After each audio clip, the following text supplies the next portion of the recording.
हाँ भैया बोर्ड्स वालों, क्या हाल चाल है। टेंशन हो रही है, बोर्ड्स करीब आ रहे हैं, आंसर राइटिंग कैसे करनी है, एग्जामिनर को इम्प्रेस कैसे करना है, अच्छे नंबर कैसे लाने हैं, बहुत सारी चीज़ें जहन में चल रही हैं, नंबर कट जाएंगे, कुछ हो जाएगा।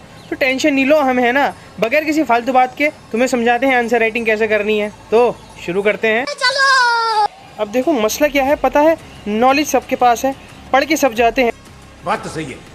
तो अब तुम स्टैंड आउट कैसे करोगे। तो बोर्ड्स के अंदर जितनी आपके पास नॉलेज हो, सबसे ज़्यादा मेन चीज़ होती है बोर्ड्स के आंसर के अंदर रिप्रेजेंटेशन, कि आप आंसर को रिप्रेजेंट कैसे करते हैं। ठीक है जी, सबसे ज़्यादा ज़रूरी है कि आप एग्जामिनर को किस तरीके से बताते हैं कि हाँ साहब मेरी कॉपी अच्छी है। एग्जामिनर के पास तो बहुत सारी कॉपीज़ हैं, वो आपको ही आपकी कॉपीज़ पे ध्यान देके क्यों पढ़े, आपको ही नंबर क्यों दे। आप उस चीज़ को, अपने आंसर को अट्रैक्टिव बनाइए। फॉर एग्जाम्पल, जिस तरीके को मैंने भी इस्तेमाल किया था और मैं अभी तक इस्तेमाल करता हूँ, आइए देखते हैं, मजा आएगा। इंट्रोडक्शन दो, इंट्रोडक्शन में टॉपिक के बारे में बताओ कि असल में टॉपिक है क्या। उसके बाद बॉडी पे आओ, बॉडी के अंदर चीज़ें समझाइए, जैसे कि उस टॉपिक के अंदर क्या क्या चीज़ें हैं, उस टॉपिक के मेन पॉइंट्स क्या हैं, उस टॉपिक के अंदर क्या क्या चीज़ें हुई थी। उसके बाद आओ कंक्लूजन पे, कंक्लूजन में लिख दो क्रक्स और ख़त्म। यानी बोर्ड्स के अंदर बड़े बड़े पैराग्राफ लिखने से कुछ नहीं होता, बड़े बड़े पैराग्राफ बोरिंग भी होते हैं और एग्जामिनर को पढ़ने में उसको अजीब सी दिक्कत। अब एक आध एग्जाम्पल भी देख लेते हैं, जैसे सत्याग्रह मूवमेंट का अगर एग्जाम्पल लें तो सत्याग्रह मूवमेंट के अंदर क्या था, इंट्रोडक्शन के अंदर सत्याग्रह क्या था, बॉडी के अंदर सत्याग्रह होने की क्या क्या वजह थी, उसके पीछे क्या क्या